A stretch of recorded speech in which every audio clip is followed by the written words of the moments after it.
السلام علیکم دوستو، امید کرتا ہوں آپ خیریت سے ہوں گے۔ دوستو، پاکستان میں صوبہ پنجاب کے دارالحکومت لاہور کا ریڈ لائٹ ایریا، جسے 16ویں صدی میں مغل حکمرانوں نے آباد کیا، کسی حد تک برطانوی راج اور پاکستانی معاشرے میں حالیہ اسلامائزیشن کے نتیجے میں اپنا اثر روک ہو چکا ہے۔ دوستو، نصف شب کا وقت ہے، لیکن پاکستان کے مشرقی شہر لاہور میں قائم بازار حسن کی تنگ گلیوں میں ابھی تک دن کا آغاز ہوا ہے۔ جہاں باقی دنیا سو رہی ہے، وہیں ہیرا منڈی میں دکانیں سجائی جا رہی ہیں۔ فضا میں پھیلتی دھیمی موسیقی، خوبصورتی ملبوس زیب تن کیے محرابی بالکونیوں پر کھڑی لڑکیاں اور گاہکوں کو بہترین سودے کی پیشکش کرتے ان کے ایجنٹ۔ یہ بازار اپنے اندر جنوبی ایشیا کے روایتی ریڈ لائٹ علاقوں کے تمام پہلو رکھتا ہے۔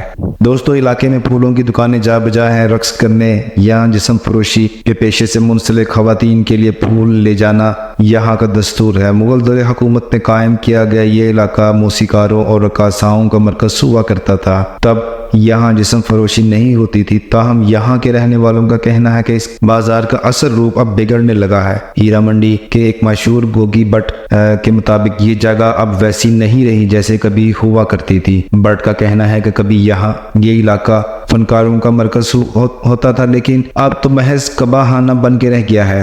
بازار کی اس گہما گہمی میں ہیرا منڈی کی پرانی رقاصہ روبینہ طارق ایک گلی کے نکڑ پہ ایک بینچ پر بیٹھی اپنے ماضی کی شان و شوکت کو یاد کر رہی ہے۔ روبینہ اب 50 کے پیڑے میں ہے اور بقول اس کے کہ کبھی وہ یہاں کی معروف اور طوائف رہی ہے۔ روبینہ نے جو اپنی نو عمری میں قریبی شہر اکاڑا سے یہاں آئی تھی، بات کرتے ہوئے کہا کہ طوائفوں نے جسم فروشی کا پیشہ اختیار کر لیا ہے، یہاں اب کوئی رقاصہ نہیں رہی۔ 16ویں صدی عیسوی میں مغلیہ دور میں بھارت کے مختلف شہروں میں قائم ہیرا منڈی جیسے علاقے اشرفیہ کے لیے روایتی مجرے اور رقص کی محفلیں سجانے کا مرکز ہوا کرتے تھے۔ دوستو، عمرہ اپنے بیٹوں کو شرفا کے آداب و ادب سکھانے کے لیے طوائفوں کے پاس بھیجا کرتے تھے، تاہم ایسٹ انڈیا کمپنی کی برصغیر آمد کے بعد سے لوگوں میں روایتی مجرا کرنے والی رقاصاؤں اور جسم فروش طوائفوں کے درمیان تمیز تقریباً ختم ہو کر رہ گئی۔